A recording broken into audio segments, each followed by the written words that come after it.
Chapter Approved 2019 brings us some new changes for the Imperial Knights. So what went up, what went down? Let's find out.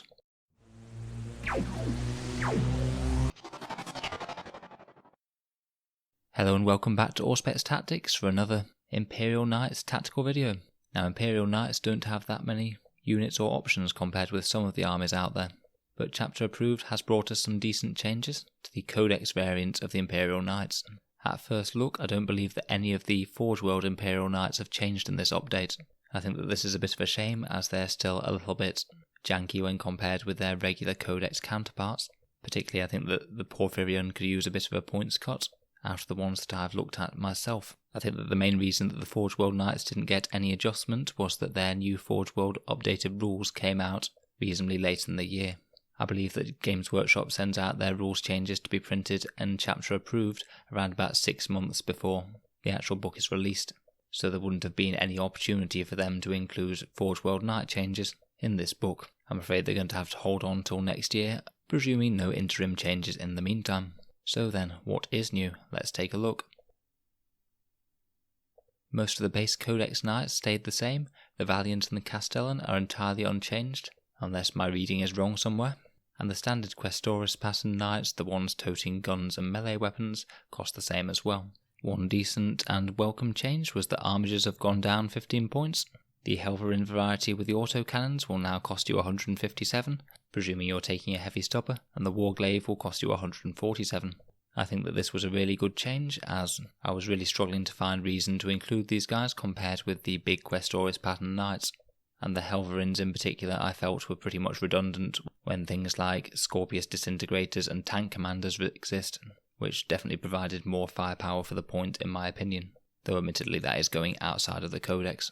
I think that this is a really well balanced points drop. It certainly puts them a lot more close to the Forge World Armiger Moor axis, which until this update I thought outcompeted them, at least in a shooting game, quite handily.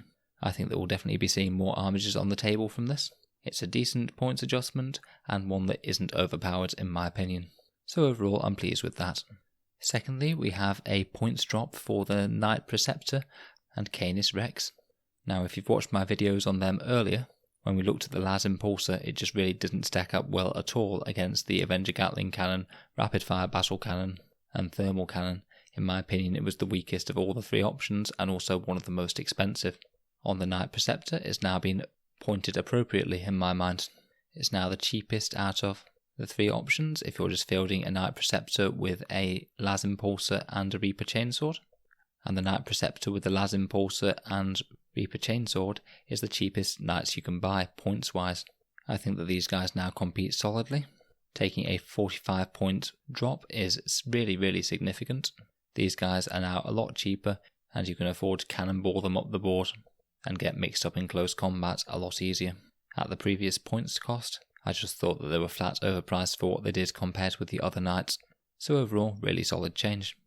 Moving on to Canis Rex now, he took a massive points deduction at losing 50 points to be only 400 points.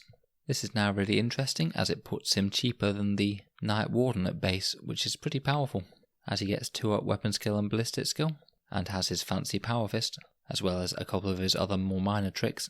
He now competes very solidly with the other Questoris pattern Knights. I think it remains to be seen exactly how much use he sees in competitive play, but he's certainly a ton more viable now he's taken this massive points deduction. I think that both of these were very good changes, and on the face of it I think that these are now very well balanced versus the other Questoris Knights, so well done to Games Workshop there. And to round off, we have a slight nerf on the Knight Gallant. He's now gone up 20 points to be 372 points if you're just including a standard Gallant with a Chainsword and Thunderstrike Gauntlet. Personally, I don't think that this is an unreasonable nerf, just compared to the raw hitting power that a lot of factions can bring. This guy to me did seem very cheap at 350 points when he came out. Personally, I don't really think that he needed to be so much cheaper than his other Questoris counterparts, as he essentially has around about an extra 50% damage increase in close combat compared with them, due to the extra attacks and also hitting on a 2.